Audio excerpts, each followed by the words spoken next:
Sige po, tuloy na po ako sa ating pong mensahe sa umagang ito. Pinamagatan ko po itong para kanino ka bumabangon. Hindi po ako fans ng Nescafe.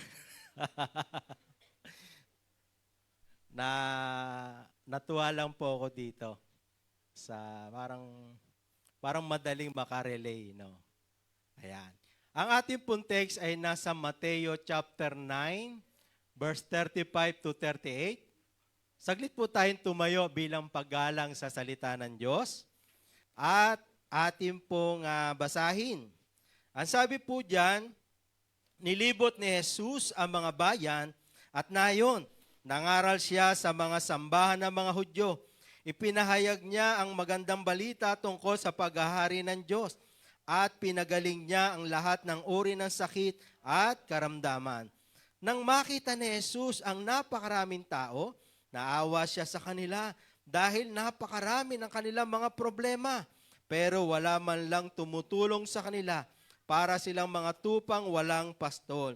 Kaya sinabi niya sa mga tagasunod niya, marami ang aanihin, pero kakaunti ang tagapag-ani. Kaya idalangin ninyo sa Panginoon na siya'y ari ng anihin na magpadala siya ng mga tagapag-ani. Saglit po tayo manalangin.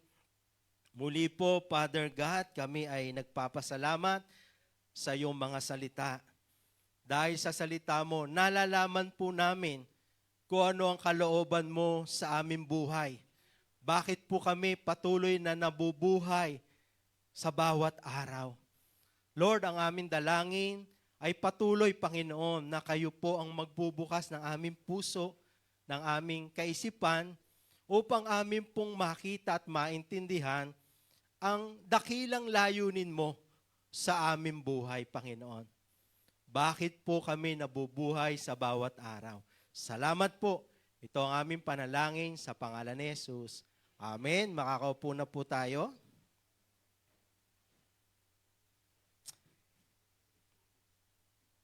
Katulad nga po ng pamagat ng mensahe, para kanino ka bumabangon at umaalis sa bawat araw.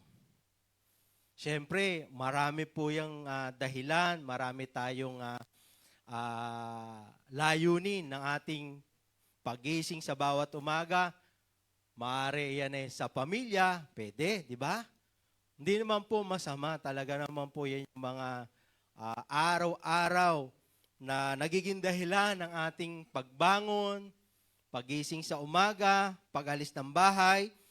Maaari yan trabaho, yan school, maaari barkada, no? Maaari sa ating mga kaibigan, no? O meron tayong lugar na pupuntahan. Yan po yung mga ordinary, no, na laging nangyayari sa buhay natin. Pero ang tanong ko sa umagang ito, may bahagi ba ng ating pagbangon at pag-alis ng bahay ay para ibahagi si Jesus sa iba? So yan po yung ating pag-uusapan sa umagang ito, no? Kaya nga dito sa text na ating pong binasa, ay makikita natin ang ordinaryo na gawain ng ating Panginoong Hesus. Nakita natin dito, ano ba yung ginagawa ng Panginoon sa bawat umaga, pagbangon niya ng umaga, saan siya pupunta? At kitang-kita naman natin, no, ang Panginoon ay hindi lang siya nabubuhay para sa kanyang sarili. Nabubuhay siya para din sa iba. Kasi ang sabi sa verse 35, nilibot ni Jesus ang mga bayan at nayon. Nangangaral siya sa mga sambahan ng mga Hudyo. Ipinahayag niya ang magandang balita tungkol sa paghahari ng Diyos. At pinapagaling niya ang lahat ng uri ng karamdaman. So dito po ay nakita natin ang isang magandang halimbawa ng ating Panginoong Hesus na dapat ay ating ginagaya. Dapat ay nagiging bahagi ng buhay natin. Na nakitang-kita natin, si Jesus ay hindi nabubuhay lang para sa kanyang sarili.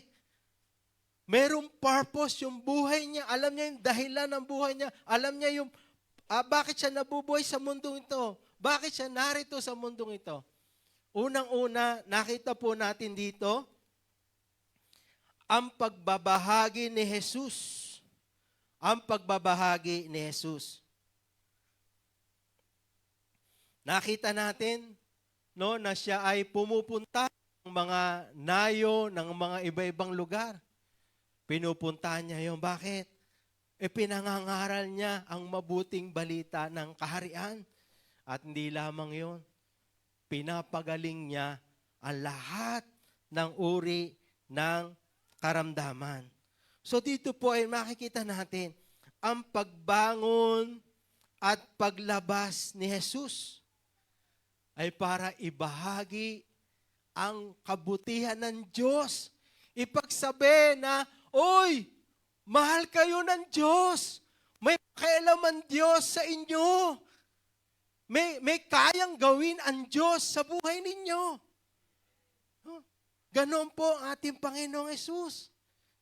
Siya po ay lumalabas para magsabi po ng pag-asa sa tao. No, alam nyo, ito po yung kailangan ng mga tao sa panahon ngayon.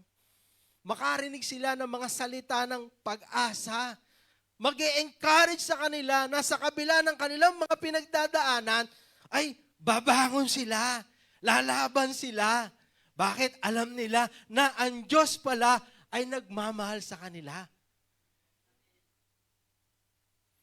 Kaya nga, ang tanong sa ating mga buhay, may bahagi ba? May bahagi ba ng ating buhay na meron ba tayong araw na bumabangon tayo, umaalis tayo ng bahay, ang iniisip natin, share ko yung aking kaibigan, ibabahagi ko yung ginawa ng Diyos sa buhay ko, sasabihin ko doon sa kaibigan ko na dumadaan sa matinding problema na mahal siya ni Jesus.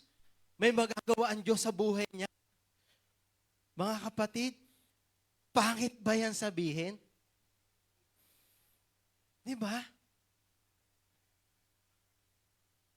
Ganyan po ang ating Panginoong Hesus. Lagi siyang may pakialam sa iba. Tayo rin po dapat meron din po tayong ganitong dahilan, no? Sa bawat araw ng ating buhay.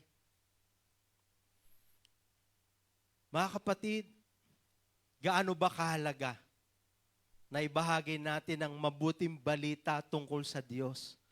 Ang mabuting tungkol sa ating Panginoon.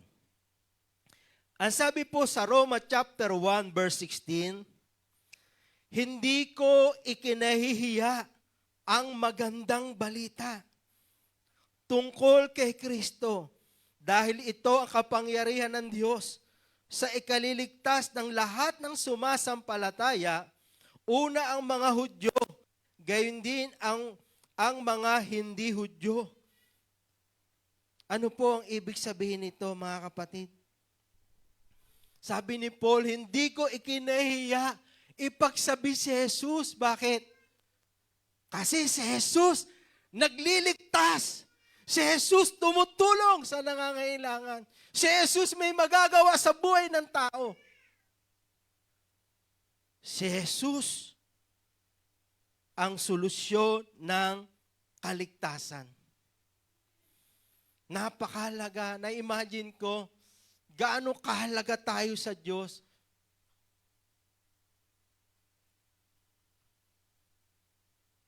Napaka-intentional po ating Panginoon na sabihin ang kaharian ng Diyos sa mga tao araw-araw. Kasi Sabi nga ng salita ng Diyos, ito ang kapangyarihan ng lahat. Kapangyarihan ng Diyos sa ikaliligtas. Mga kapatid, sa ikaliligtas.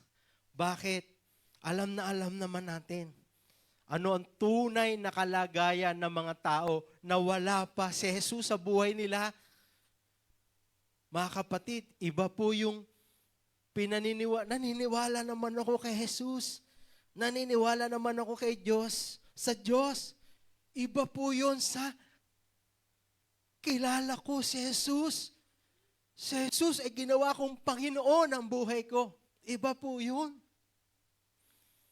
At sa akin pong maraming mga tao na nakakausap, ito po yung lagi kong naririnig. Naniniwala naman ako may Diyos. Hindi naman ako nakakalimot. Nagpe-pray naman ako sa gabi. Maganda naman po yan. Pero hindi lamang po yan ang gusto ng Diyos.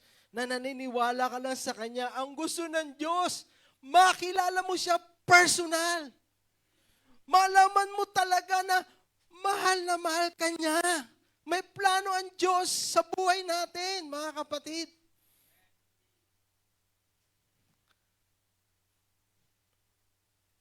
At higit sa lahat, bakit ganoon kaseryoso ang Diyos Ama na ipadala si Jesus sa atin? Hindi nagdalawang isip ang Ama na isakripisyo yung kanyang anak na si Jesus sa atin. Naisip niyo na ba yun? Isinakripisyo ng Ama ang kanyang kaisa-isang anak para sa ating mga tao. Kasi tayong mga tao ay papunta sa walang hanggang kapahamakan dahil sa kasalanan. Kaya nga sabi, ang mabuting balita, ang kapangyarihan ng Diyos ay ikaliligtas ng tao. Mga kapatid, kailangan natin ng kaligtasan. Bakit? Ang tunay na kalagayan natin sa harapan ng Diyos, ang katotohanan, tayo ay hiwalay sa Diyos dahil sa kasalanan.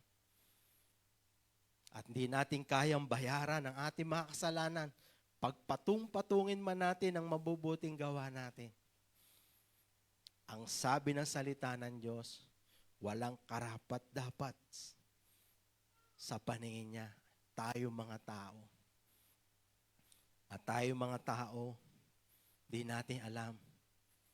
Pag tayo namatay na wala tayong Kristo, papunta tayo sa walang hanggang kapahamakan. Dalawa lang ang pwedeng puntahan ng tao.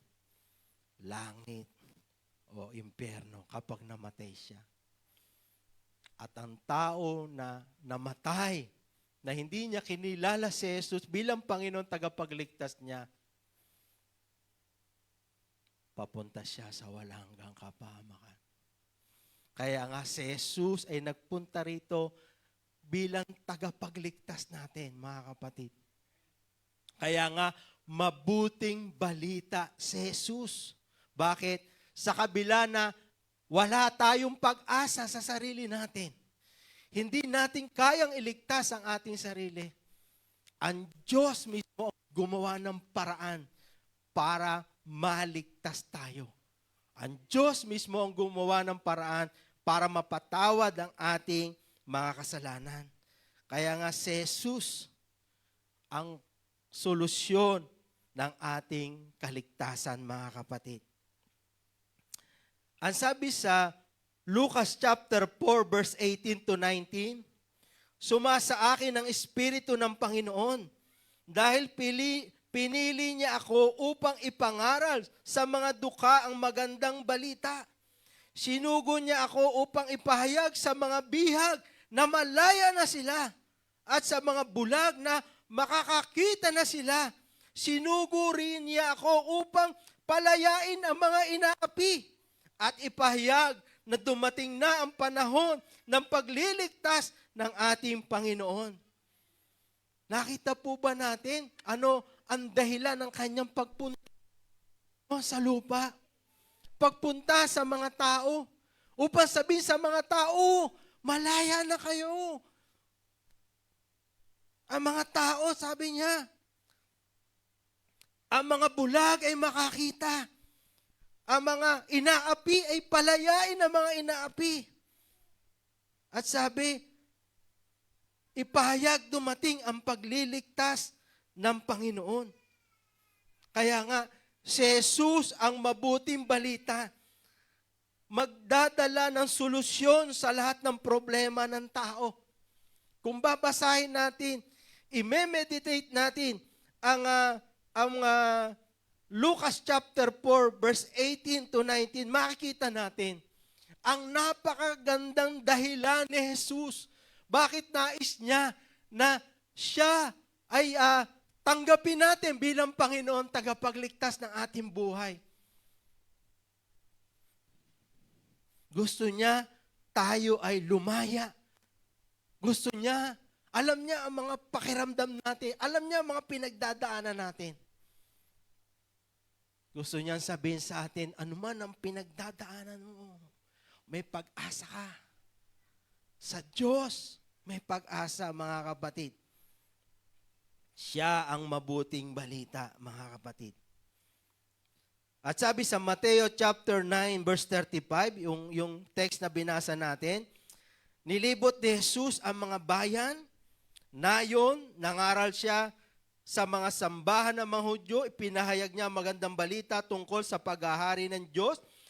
Pinagaling niya ang lahat ng uri ng karamdaman.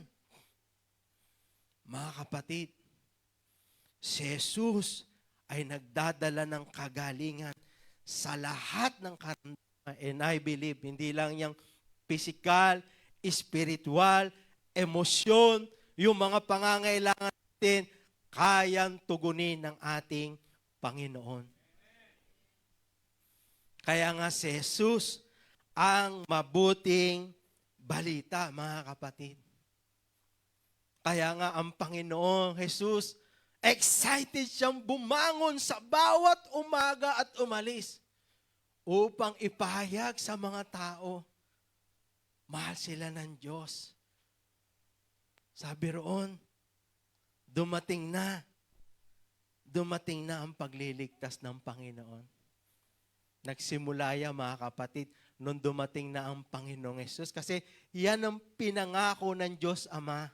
Dahil yung panahon, magpapadala siya ng tagapagligtas. At nung dumating na ang tagapagligtas, alam niyo ba kung ano ang unang message ng Panginoon? Mensaheng sinabi niya nung unang preaching niya. Ang sabi roon, magsisi kayo sapagkat dumating na ang paghahari ng Diyos. Ang ibig sabihin,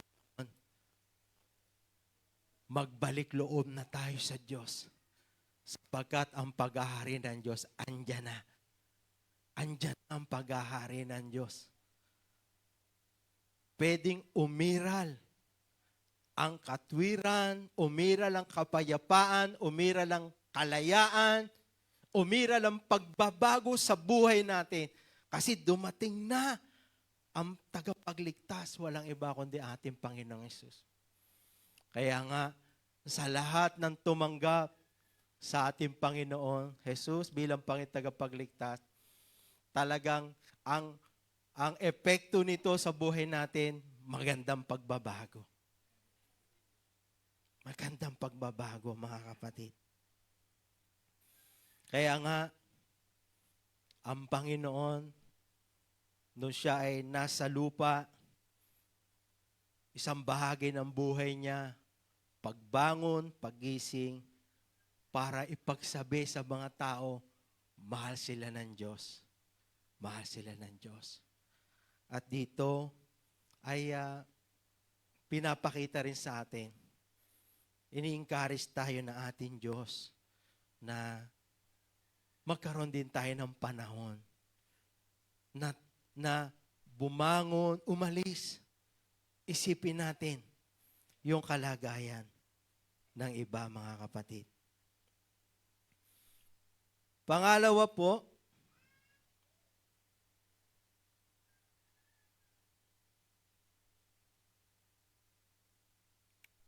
ang pag-ibig ni Jesus.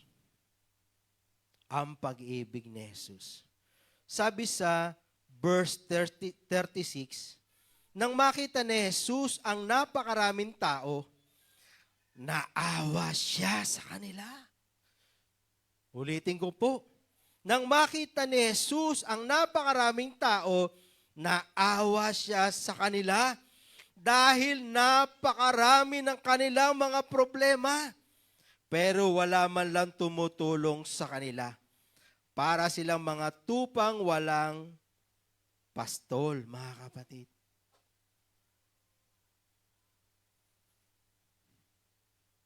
Ang Panginoon, alam niya kung anong kalagayan ng tao. At tayo, alam niyo ba, sa lahat ng pinagdadaanan natin, di ba, minsan, ang nasasabi natin sa Panginoon, pag dumadaan tayo sa mabibigat na problema, siguro, walang pakialaman Diyos sa buhay natin. Hindi tayo mahal ng Diyos. Pero hindi po. Ito po ang katotohanan.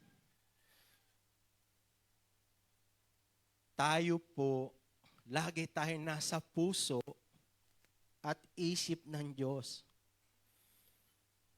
At sabi rito, pag tumitingin daw ang Panginoon sa tao, nahabag siya. Nahabag siya. Alam niya yung mga pinagdadaanan ng maraming tao. Alam niya kung yung mga maraming problema na pinagdadaanan natin. At sabi nga, naawa siya. Dahil walang sino man talaga ang may kakayanang magbigay ng ganap na tulong sa tao. Totoo ba yan, mga kapatid? Totoo po.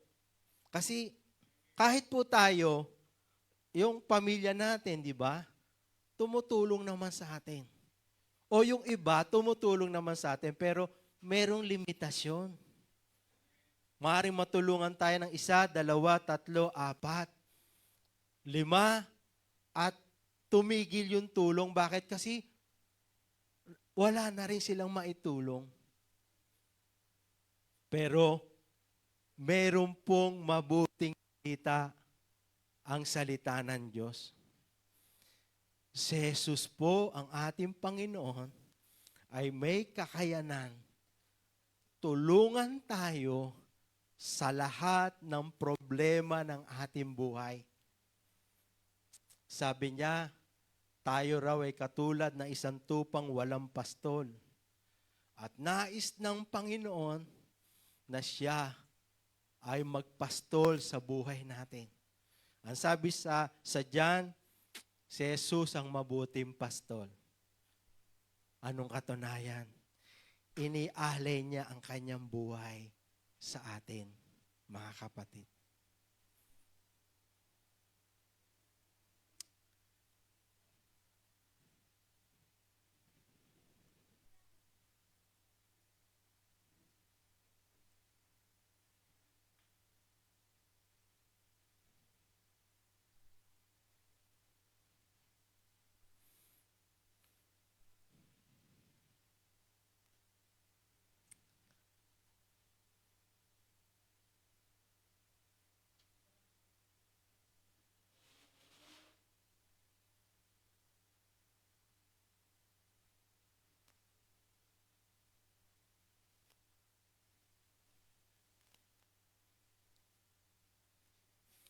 Ayan, tuloy po tayo. Nakita rin po natin dito ang isang katangian ng ating Panginoong Yesus. Siya po ay nahahabag sa maraming tao. Tayo po ba, nakakadama rin po ba tayo ng kahabagan sa mga tao na nasa paligid natin?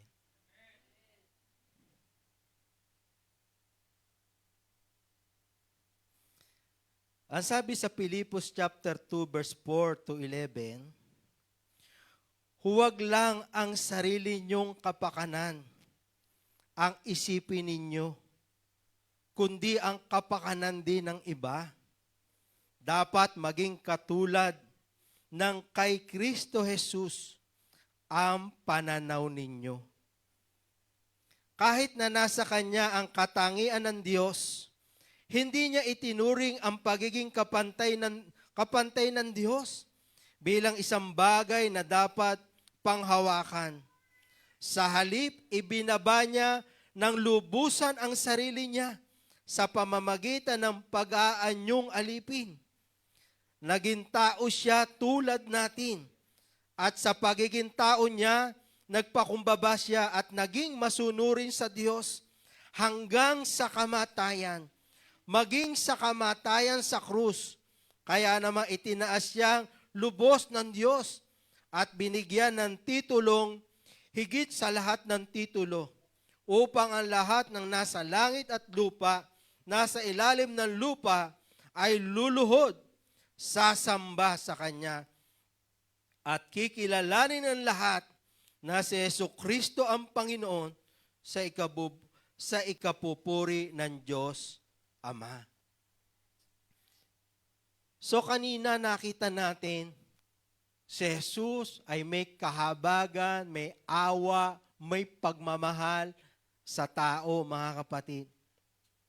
At sa verse na ito, nakita natin, si Jesus, mayroon siyang pakialam sa iba.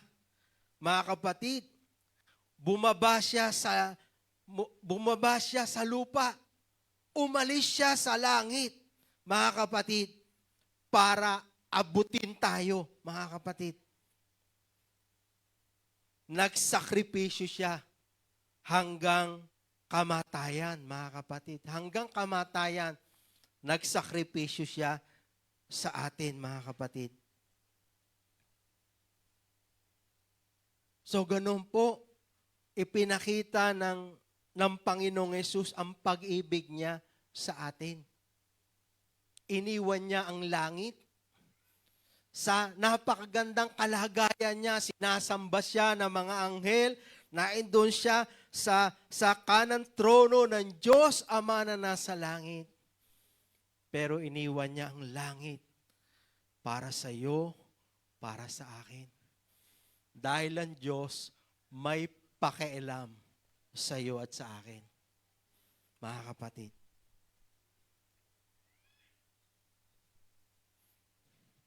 So nais ng Panginoon, tayo rin, magkaroon din tayo ng pakialam, magkaroon din tayo ng kahabagan sa mga tao na nasa paligid natin.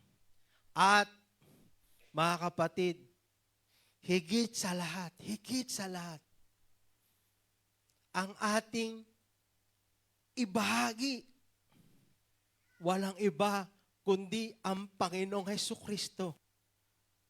Mga kapatid, naalala ko, may kwento sa Bible na merong isang lumpo inborn na andoon sa pintuan ng templo. Ang kanyang ginagawa ay namamalimos siya. Namamalimos doon. At nakita ng lumpo na dumadating si Peter and John papunta sa kanya.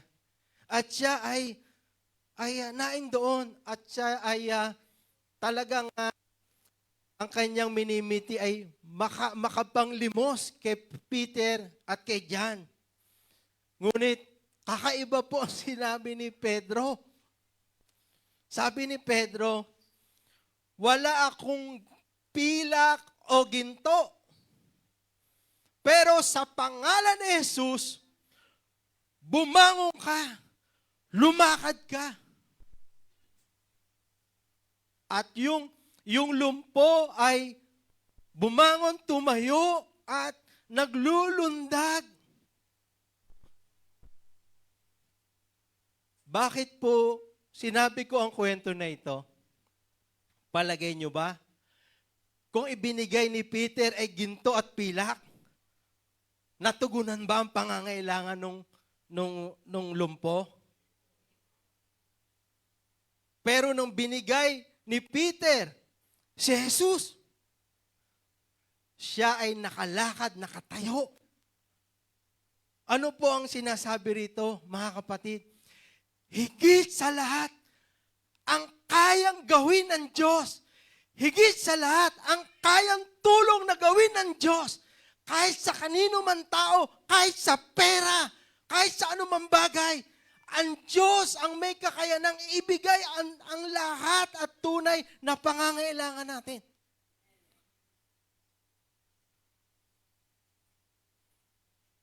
Kaya napakahalaga na si Jesus ay malaman ng maraming tao. Mga kapatid, tumatak sa isip natin nung hindi pa natin nakikilala si Jesus. Tumatak sa isip natin, mas tumatak sa isip natin na si Jesus ay nakapako sa krus. Yan lang ang parang tumatak sa isip natin, nakapako sa krus si Jesus. Hindi tumatak sa isip natin na pagkatapos ng 3 araw na namatay si Jesus sa krus, muli siyang nabuhay. At si Jesus ay nabubuhay magpakailanman. At siya ay naindoon sa kanan ng Diyos Ama at higit siyang makapangyarihan. Higit niyang kayang katagpuin ang pangangailangan ng lahat ng tao. Kaysa noong siya ay nasa lupa. Limitado ang katawan ng Panginoon. Pero sa muli niyang pagkabuhay, sabi, ang kanyang kapangyarihan ay nasasakop ng lahat. Ibig sabihin, kaya niya. Kaya niyang katagpuin ang pangangailangan ng mga tao. Kaya niyang katagpuin ang pangangailangan ng mga Pilipino ngayon sa araw na ito. Kaya niyang katagpuin ang pangangailangan sa araw na ito ng mga tao sa ibang bansa. Kasi nga, si Jesus ay bumalik na sa kanyang tunay na kalagayan bilang Diyos. Ang sabi sa salita ng Diyos, lahat ng kapangyarihan sa langit at sa lupa ay ibinigay na sa akin, sabi ng Panginoon. So mga kapatid, ang Panginoon ang siyang may magagawa sa atin. Kaya nga, dito binabago rin tayo. Kasi noon, pag may problema tayo, sino kaya yung makakatulong sa akin? Si Mayor. Hindi masama, hindi masama. Nakakatulong talaga si Mayor. Baka sabihin nyo kay Mayor, ayun, si Pastor. Negative ang dati. Sumbong nyo ako kay Mayor. Teka. Si best friend ko. Di ba? Kaya minsan, nadidismaya tayo. Kasi iniisip natin, kung wala nga maitulong si best friend, walang maitulong si Mayor, nadidismaya tayo. Di ba? At nadidismaya tayo, naisip pa natin, kala ko pa naman best friend kita. Kala ko best friend. Sabi ni best friend, tuloy yung lakad natin. Ay, wala tayong lakad ngayon.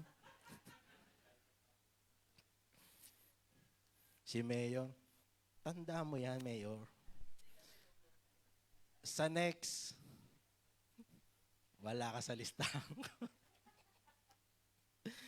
Di ba? Wag po.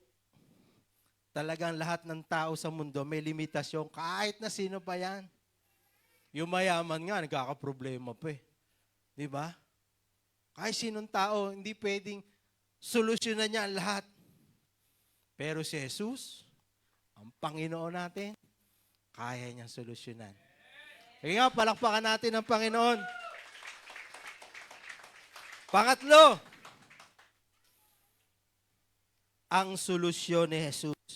Kaya makikita natin, ang solusyon ni Jesus. Bakit? Nakita niya yung mga tao eh. Ang daming problema. Maraming problema. Ang katulad nila, tupa. So yung mga nakarinig ng katangian ng tupa, ano yung katangian ng tupa? Ang tupa ay dependent sa pastol. Hindi niya kayang mabuhay nang wala ang pastol. Ang tupa, pag daw yan napahiga, hindi niya na kayang tumayo sa sarili niya. Ang tupa, walang sungay. Pag nakakita kayo ng tupa na may sungay, hindi yan tupa. Bakit wala? Kasi wala siyang hindi niya pinoprotektahan ang kanyang sarili. Bakit? Nakadepende talaga siya sa pastol na nag-aalaga sa kanya. Gusto ni Lord, ganoon tayo. Nakadepende lagi tayo kay Lord. Hindi tayo nakadepende kay best friend. Hindi tayo nakadepende sa kapitbahay. Hindi tayo nakadepende kay pastor. Si pastor, marami rin problema. Nangangailangan din si pastor.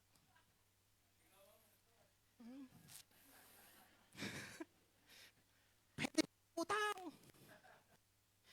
Ayan.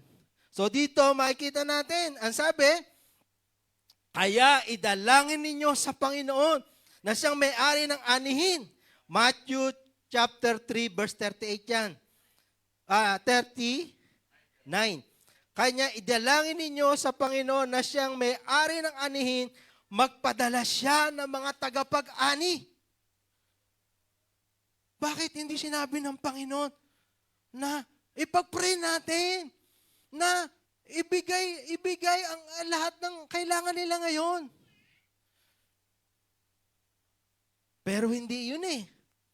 Ang sabi, idalangin ninyo sa Panginoon na siya na may-ari na ani na magpadala siya ng mga tagapag-ani. Magpadala siya ng mga manggagawa.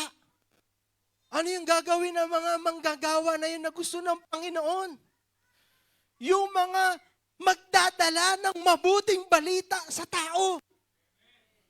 Naghahanap ang Diyos ng mga tao na magdadala sa tao, sa maraming tao. Alam nyo, sa simbahan, ang worship ministry, puno yan.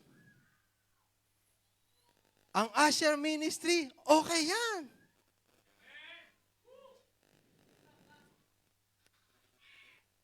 Pero yung ministry na magdadala ng good news sa labas, sa ibang tao.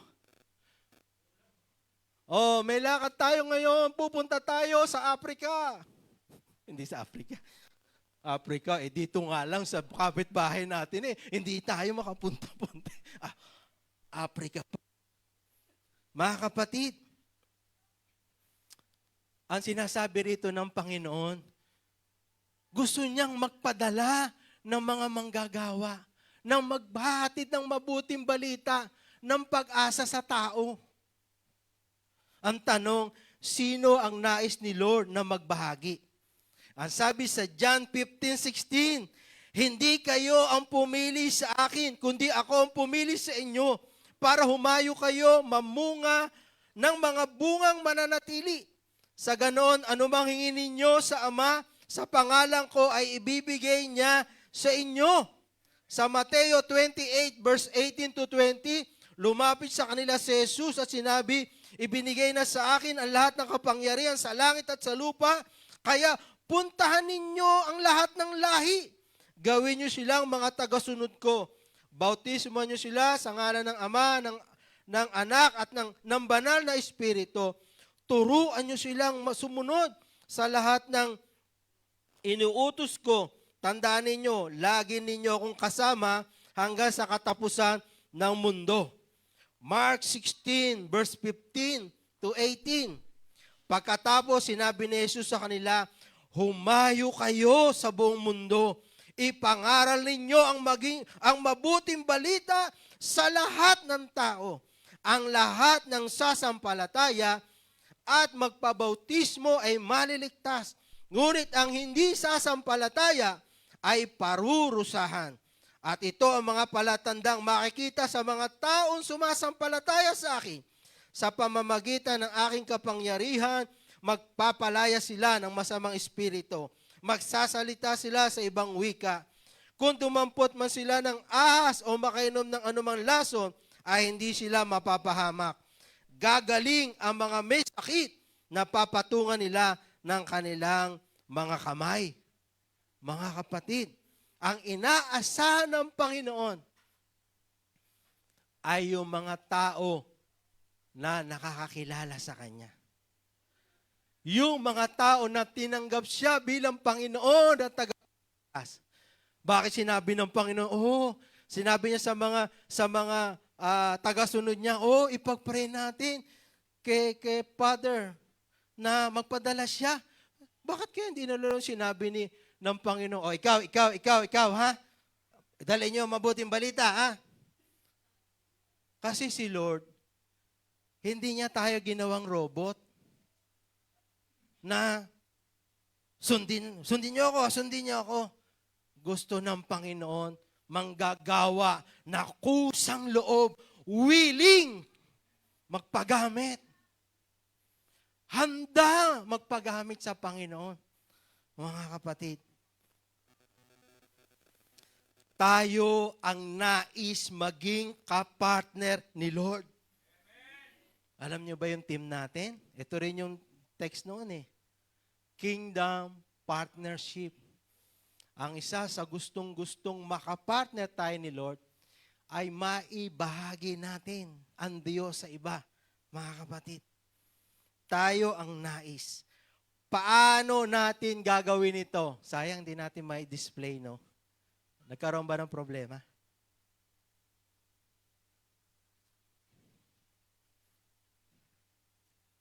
Paano natin gagawin ito, mga kapatid? Isa. Ayon sa akin lang pala, no? Okay na, BJ. Pwede na pala. Ayan.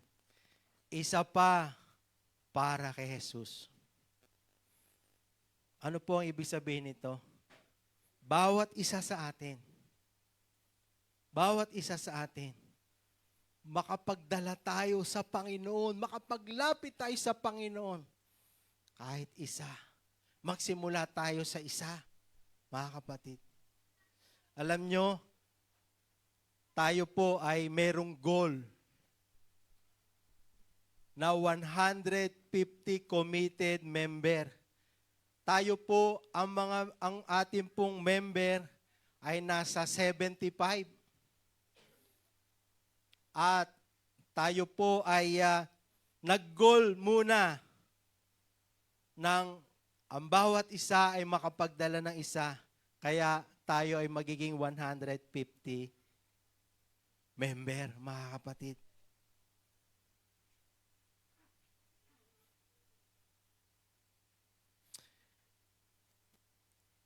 Muli po, ipinaalala at ibinababa po natin ito sa lahat, mga kapatid. Isa pa, bakit isa pa? Kasi 75 tayo. Hindi lang naman gusto ng Panginoon, tayo lang ang ligtas.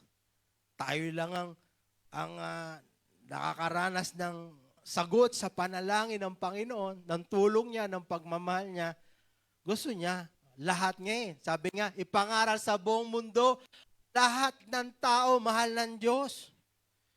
Pati ang kapitbahay mo, gaano man yan, kabait sa'yo. Diba? Gaano man kabait sa'yo, alam nyo na yun, sinasabi ko. Mahal sila ng Diyos.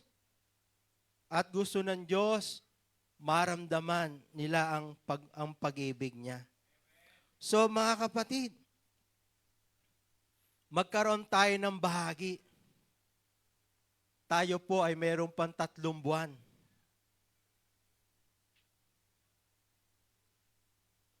Isa po para kay Jesus. Isa para kay Jesus, mga kapatid. Paano po natin gagawin ito? Pwede tayo mag-imbita. Mag-imbita tayo Sunday, mag-imbita tayo sa ating mga cell group, o meron kayong irerekomenda Pastor, gustong-gusto ko pong ma-share yung aking kapitbahay, yung aking pamilya. Pwede nyo pong sabihin para magpadala po tayo ng manggagawa dyan. Pwede nyo po sabihin yan. I-open nyo po.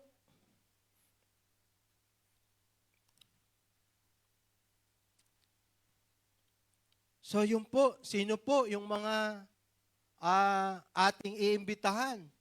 Siyempre, una, yung pamilya natin, kapitbahay natin, yung kamag-anak natin, yung best friend natin. Diba? Mga kapatid, katulad ni Jesus. Si Jesus, sabi niya, mahal niya ang tao. Pinatunayan niya yan. Tayo, kung sinasabi natin, mahal natin yung pamilya natin, mahal natin yung best friend natin, sasabihin natin sa kanila ang good news. Sasabihin natin sa kanila, kailangan nila si Jesus. Dahil kung wala si Jesus sa buhay nila, mahirapan ang buhay nila at higit sa lahat, papunta sila sa wala hanggang kapahamakan. Ang kaligtasan po ay hindi. Ang kaligtasan ay personal. Kailangan personal mong tanggapin si Jesus. Hindi po ito, naligtas ako, ligtas na ang aking pamilya.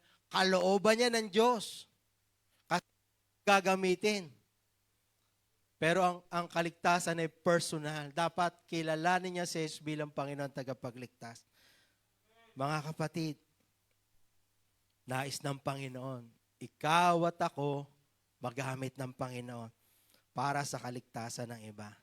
Sa ating pong pagtatapos, hindi po nais ng Diyos na mabuhay tayo araw-araw para lang sa ating sarili, kundi nais ng Diyos para din sa iba. Kaya ano po ang challenge ng Lord sa atin sa umagang ito? Mga kapatid, ibahagi natin si Jesus sa iba. Pwede po bang sabay-sabay sumunod kayo sa akin? Isa pa para kay Jesus. 1, 2, 3. Isa pa para kay Jesus. Isa pa. Isa pa para kay Jesus. Isa pa. Isa pa para kay Jesus. Palakpakan po natin ang Panginoon. Sa susunod na pag-i-small group natin, ano ba yung sinisigaw natin pagkatapos natin mag-small group? Malakas, pagsama-sama, idadagdag natin. Isa pa para kay Jesus. Para lagi natin natatandaan, mga kapatid. Sige po, tayo po ay manalangin. Hallelujah, O God. Hallelujah. Hallelujah, hallelujah, hallelujah. Father God, muli salamat po sa umagang ito. Muli na naman po na ipinakita nyo sa amin kung ano ang nilalaman ng puso mo para sa lahat ng tao. Kung ano ang ninanais mo, O Diyos. Lord, sinasabi mo sa amin, hindi lang kami ang mahal mo, hindi lang kami ang gusto mong mapagpala, kundi lahat ng tao mahal mo. Ibinigay mo ang buhay mo para sa lahat, Panginoon. Lord, ninanais mo, Lord, hindi lang kami mabuhay para sa mga sarili namin. Nang mga sarili lang namin ang pakialam namin, wala kaming pakialam sa iba. Kung ang iba ay naghihirap, ang iba ay ang lalaki ng problema, wala kaming pakialam, Lord. Hindi po itong nais mo. Nais mo, Lord, sa mga tao na nakakaranas ng mga problema, dalhin namin ito sa kanila. Gusto mo solusyonan ang mga problema nila, Lord. Ngunit naghahanap ka na magdadala ng mabuting balita. Lord, sa umagang ito, Panginoon, patuloy po, Lord. hinihingi namin ang makapangyarihang pagkilos mo sa aming mga puso. Lord, baguhin mo kami, Lord. Kung ang amin na lang mga sarili ang aming iniintindi, Panginoon. Baguhin, patawarin mo kami kung wala kaming pakialam sa iba. Panginoon, palitan mo ang aming pananaw sa umagang ito. Sa paglabas namin sa lugar na ito, makita rin namin ang nakikita mo sa kalagayan ng mga tao. At kami ay magkaroon din ng na magkaroon din kami ng araw. Minsan, babangon kami, aalis ng bahay upang abutin ang nais mong abutin, Panginoon. Ibahagi ang mabuti ng pag-asa. Lord, iukit mo ito sa aming mga puso sa umagang ito. Hayaan mong dalhin namin ang mensaheng ito. Patuloy mong kausapin kami, O God. Tulungan mo kami makapagsimula muli, Panginoon. Salamat po, O Diyos. Salamat. At sa umagang ito, Lord, sa iyong salita, kapag ikaw ay nangangaral pagkatapos nagpapagaling ka, pagkatapos kinakatagpo mo ang pangangailangan ng mga nakikinig sa inyo. Sa umagang ito, O Diyos, sa umagang ito, Panginoon, ay maranasan din ng bawat isa na narito ngayon ang iyong kapangyarihan, Panginoon. Ang tulong mo, ang himala mo, Panginoon. Ang provision nyo sa anumang mga problema, sa anumang pangangailangan na meron ang bawat isa ngayon, O God. I pray, Father God, pagpalain mo po ang bawat isa sa umagang ito. Ang mga nanghihina, palakasin mo. Ang mga nawawalan ng pag-asa, mapuno ng pag-asa. Ang mga pinanghihinaan ng pananampalataya, palakasin mo muli ang pananampalataya. Ang mga nangangailangan, Lord, sa iyong napakaraming kaparaanan, katagpuin mo ang kanilang mga pangangailangan ngayon. Kasama ng bawat pamilya nila, O God. Panginoon, I declare blessing after blessing sa lahat ng aspeto ng kanilang pangangailangan ngayon. At Lord, salamat po, O Diyos. Salamat, salamat. Tinatanggap po namin ang iyong probisyon sa umagang ito. Purihin po kayo at pasalamatan. Ito po ang aming panalangin. Ito po ang aming pasalamat. Amang banal, sa pangalan po ng iyong dakila at banal na anak na si Jesucristo ang aming dakilang Panginoon. Ang lahat ay magsabi ng Amen! Amen! Amen! God bless po sa bawat isa. Katulad